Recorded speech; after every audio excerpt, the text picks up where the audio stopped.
यातायात। मित्रों, सन 1800 के दौर में यातायात के नाम पर देश में सिर्फ बैलगाड़ी, घोड़ागाड़ी, ऊंट और हाथी हुआ करते थे। लकड़ी और मिट्टी के पहियों से बनी बैलगाड़ी कुछ इस तरह दिखती थी।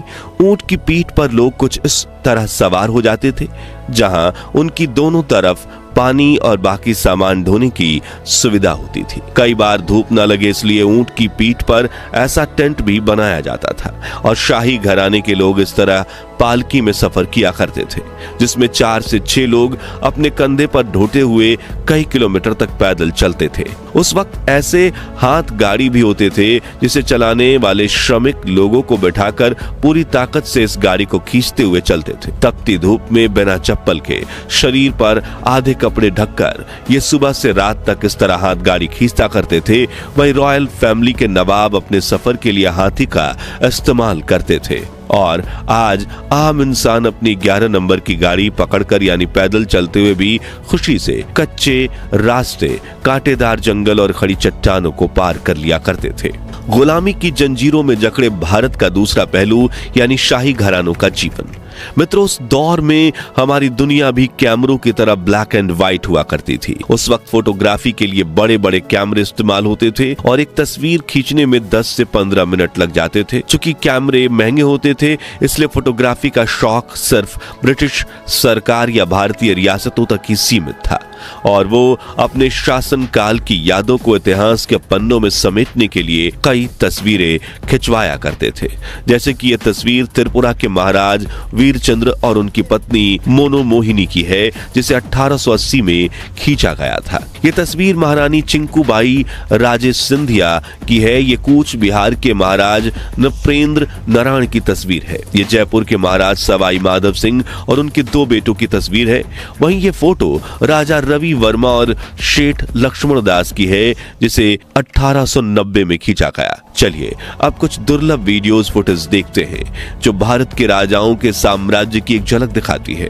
जैसे कि इस फुटेज में जयपुर के राजा सवाई मानसिंह द्वितीय अपने सिंहासन पर आकर विराजमान होते हैं और एक बड़े कार्यक्रम की शुरुआत होती है, जिसका हिस्सा बनने ब्रिटिशर्स भी आए थे। सजे हुए हाथी घोड़े, रॉयल फैमिली के सर्वेंट्स की यूनिफॉर्म और परेड का दृश्य दिखाने वाले ये फुटेज वाकई में हर महान इतिहास की झलक दिखाते हैं।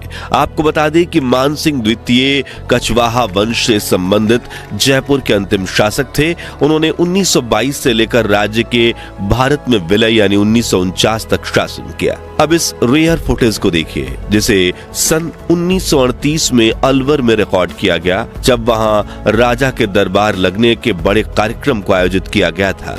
उस वक्त अलवर के शासक महाराज सरतेज सिंह प्रभाकर थे, जो हाथियों की बड़ी रैली का हिस्सा बनकर पूरी शानो शौकत के साथ अपने दरबार पहुंचते थे। उनके सैनिक सिर झुकाकर उन्हें प्रणाम करते हैं। फिर महाराज को राज तिलक लगाया जाता है और वो अपने सिंहासन पर विराजमान होते हैं।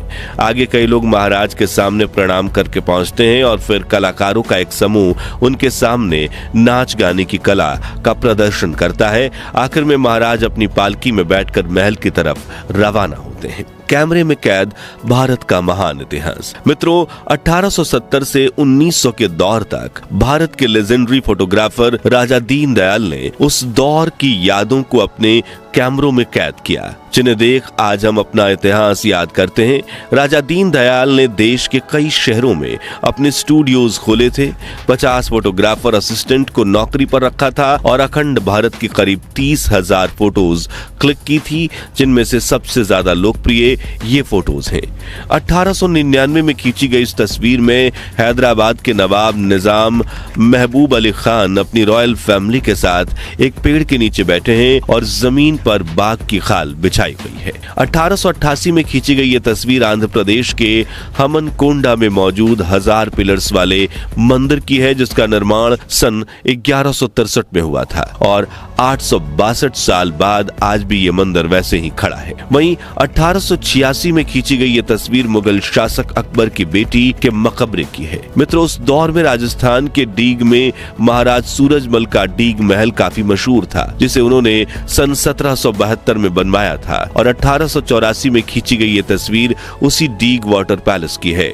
वहीं सन 1860 में हैदराबाद में ब्रिटिशर्स की रेजिडेंसी की कुछ इस तरह की तस्वीरें हैं। तो दोस्तों, अगर आपको भी अखंड भारत की गौरवशाली इतिहास और संस्कृति पर गर्व है तो कमेंट में जय हिंद जय भारत जरूर लिखें। अगर हमारी ये पेशकश आपको पसंद आई हो तो वीडियो को लाइक और शेयर करके 11,000 लाइक्स के लक्ष्य को पहुंचने में हमारी मदद करें और ऐसे ही दिल छू लेने वाले वीडियोस के लिए हमारे चैनल को सब्सक्राइब करके पास वाली घंटी जरूर बजा दीजिए।